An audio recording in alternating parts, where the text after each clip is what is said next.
On est là aujourd'hui pour la deuxième édition du rendez-vous biomédical de l'UTC, une journée qui a pour vocation de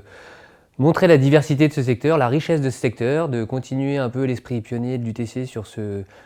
monde du génie biomédical, avec l'intervention très souvent d'un industriel qui vient nous parler d'une actualité, l'intervention d'un chercheur du laboratoire BMBI qui vient nous parler d'une innovation qui est en cours de validation clinique. Et ensuite, ce qui nous paraît aussi très important, des trajectoires professionnelles avec le témoignage d'anciens diplômés qui viennent nous montrer la diversité des métiers aussi de ce secteur. Il y a des diverses possibilités. On peut travailler en tant que chargé d'affaires réglementaires, on peut travailler en tant que concepteur de technologie, on peut travailler en tant qu'exploitant de technologie biomédicale. C'était important pour moi d'être là ce matin, d'abord parce que, on le dit souvent, le secteur de l'industrie de santé, notamment du dispositif médical, est affaire de coopération et d'échange entre différents acteurs, les acteurs industriels, les professionnels de santé, les ingénieurs qui se situent aussi dans cet univers, les patients auprès desquels on travaille. Et donc,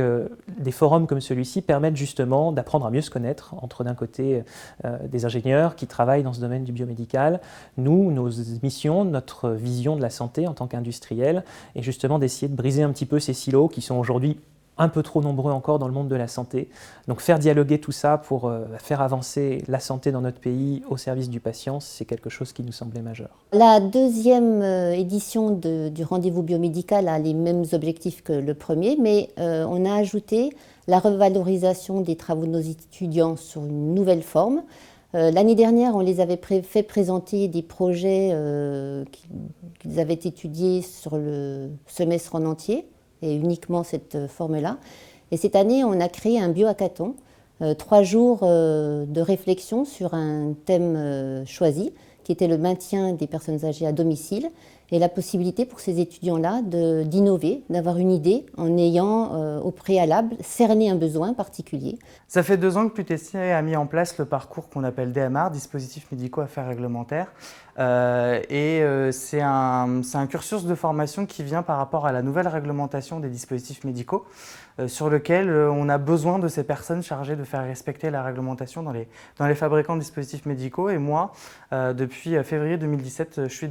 chez ILO, donc du coup, ce fabricant de dispositifs médicaux, et avec ce statut d'ingénieur affaires réglementaires. Donc c'était principalement un retour d'expérience sur pourquoi avoir choisi une start-up, et puis les évolutions que j'ai pu avoir depuis ces 3 dernières années et mon parcours en fait. Qui dit deuxième, dit troisième, on ne va pas s'arrêter là. On a vraiment envie de pérenniser cet événement et d'en faire un rendez-vous incontournable pour la